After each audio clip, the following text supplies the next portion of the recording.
ये कहानी उस इंसान की है जिसने बगैर जुर्म 395 दिन सलाखों के पीछे बिताए। लौटा तो किराए के घर का 13 महीने का किराया बाकी है। काम मांगने जाता है तो लोग शक से देखते हैं, कहते हैं कि ये तो जेल से आया है। कभी जिस मेहनत पर उसे गर्व था, आज वही हाथ खाली है। बाहर जरूर आ गया है, लेकिन हर रिश्ता, हर सपना, हर भरोसा जेल में ही छूट गया है। अब वो बस चुपचाप जी रहा है और अंदर ही अंदर टूटता जा रहा है, सिर्फ इसीलिए क्योंकि एक दिन उसने मदद करना चाहा और उसकी वही इंसानियत उसकी सबसे बड़ी सजा बन गई। मेरा नुकसान जब करा है वो मुझे कोई से भी दिलवाओ, या थाने वाले से या सरकार से, किसी से भी। मेरे को कोई पता ही आता नहीं है, मैं इतना जानती नहीं हूँ, तो मैं कहाँ से करती बता। 395 दिन की काल कोठरी के बाद राजेश की दुनिया में थोड़े रंग लौटे हैं।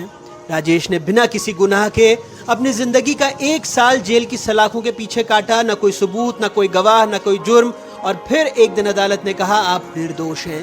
ये कोई फिल्म की कहानी नहीं, ये हमारे समय की सबसे बेरहम सच्चाई है। मध्य प्रदेश की राजधानी भोपाल से, जहां एक आधी अधूरी जांच और एक लाचार व्यवस्था ने एक आम आदमी की जिंदगी से 395 दिन छीन लिए। क्या किसी की मदद करना गुनाह है? इसी सवाल से रोज खुद को कचोटते हैं राजेश विश्वकर्मा, भोपाल के एक दिहाड़ी मजदूर। 16 जून 2024 की सुबह मोहल्ले की एक बीमार महिला को इंसानियत के नाते अस्पताल छोड़ा, इलाज करवाया और काम पर चले गए। लेकिन शाम को पता चला महिला की मौत हो गई और अगली सुबह राजेश को हत्या के आरोप में गिरफ्तार कर लिया गया। न कोई गवाह, न सीसीटीवी, न पोस्टमार्टम की रिपोर्ट, बस शक और सिस्टम की जल्दबाजी। 9 दिन थाने में रखा गया, न वकील से मिलने दिया गया, न परिवार से बात, फिर सीधा जेल। आदमी ने उसको मार दिया होगा तो तड़प रही थी, तो फिर मुझसे बोली भैया मुझे हॉस्पिटल तक छोड़ दो। तो मैं DIG वाली हॉस्पिटल में, सरकारों में इलाज करवा के और मैं मेरे काम पर निकल गया। शाम को पुलिस वाले आए, पता पड़ा वो ख़त्म हो गई। शाम को पुलिस वाले ने मुझे गिरफ्तार कर लिया, थाने में बंद कर दिया। मैंने पूछा भाई मेरा क्या कसूर है? कह लगे ऐसा है, तुम लाए थे, फोटो में दिखा रहे। मैं इलाज करवा के लेके आया, तो काम पे मुझे कोई लगा ही नहीं रहा कि जेल से निकल के आया। बस यही है मेरी कि भाई उन पे भी कार्रवाई हो, मुझे बेकसूर रखा गया। इतने दिन मेरा खुली मजदूरी करता था साहब, मेरे पास ज़मीन जायदाद है नहीं है, बाप महतारी है नहीं है, बहन का नहीं रह रहा हूँ, बहन ही परेशान हो रही, बहनों ने कैसे का करा है मालिक जाने। आदर्श नगर की झुग्गी बस्ती में राजेश की बहन का छोटा सा घर है। परिवार में पहले से 5 सदस्य हैं। पति हमाली करते हैं, भाई राजेश की जिम्मेदारी भी उठानी पड़ रही है। मजबूरी है साहब, क्या करें। भाई का उनके अलावा इस दुनिया में कोई है भी तो नहीं। कहती हैं पुलिस ने हमें जेल ले जाने से पहले बताया था। भाई का आधार कार्ड और मोबाइल भी जब्त कर लिया और वापस देने के एवज में थाने में 500 रुपए देने पड़े। मेरे को 9 दिन बाद पता चला था। 4 बजे मुझे फोन लगाया पुलिस वाले ने, तो कह लगे हम कोर्ट ले जा रहे हैं, इसको जेल ले जा रहे हैं। तो सर मैं बोली कि मैं नहीं आ सकती हूँ, मैं अकेली हूँ। तो मेरे साथ कोई नहीं था, तो मैं 1 हफ्ते बाद उससे जेल में मिलने गई। उसने मुझे सब चीज़ बताई कि ऐसे ऐसा हुआ मेरे साथ। तो फिर 2-3 महीना में मिल के आई। तो इसके बाद मैं आधार कार्ड, फोटोकॉपी मांगी, तो थाने में मुझे दिए नहीं है। 2-3 बार घुमाया मुझे। फिर एक बार गई तो मैं 10 बजे से बैठी मेरे को 12 बजे दिया। उन्होंने 500 रुपये लिए, तब मेरे को आधार कार्ड और उसका मोबाइल दिया। सर बढ़ गया सर मेरा एक खर्चा, और अभी जो यहीं पे है अब रह रहा है, कर रहा है, देगा करेगा और क्या। सही से चेक करती, सही से जांच परख करती तो वो ऐसा होता ही नहीं। हाँ, और ये बताने चाहते थे, हम मेरे को बताते कि ऐसा ऐसा हुआ है, तो मैं भी वहाँ से कोई डिटेल निकलवाती। अब मेरे को कोई पता ही आता नहीं है, मैं इतना जानती नहीं हूँ, तो मैं कहाँ से करती बताओ। यहाँ कानून की हिफाजत की जाती है, लेकिन यहीं से निकले एक अधूरी जांच ने एक जिंदगी को 395 दिनों तक कैद में रखा। एक बेगुनाह जिसके पास वकील करने के भी पैसे नहीं थे, वह लचर पुलिसिंग का शिकार हुआ। यहाँ एक केस फाइल बनती है, लेकिन ना तो उसमें जिम्मेदारी थी और ना ही गंभीरता। सवाल यह है कि क्या लापरवाह पुलिसकर्मियों से भी सवाल पूछे जाएंगे? आखिर हमारा सिस्टम ऐसा क्यों है जहां इंसाफ से पहले सजा मिलती है और लापरवाही करने वाले से पूछने वाला कोई नहीं है?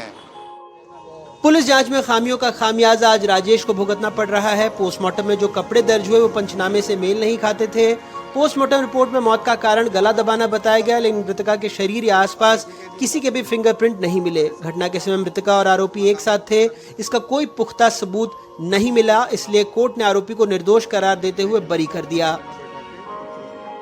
पुलिस के द्वारा जो डॉक्यूमेंट्स हैं कि बीमारी के कारण जो है महिला की मृत्यु हुई है, लेकिन पीएम में जो रिपोर्ट आई उस हिसाब से उनका कहना है कि वो गला दबाने से हुई है, उसकी हत्या की गई है।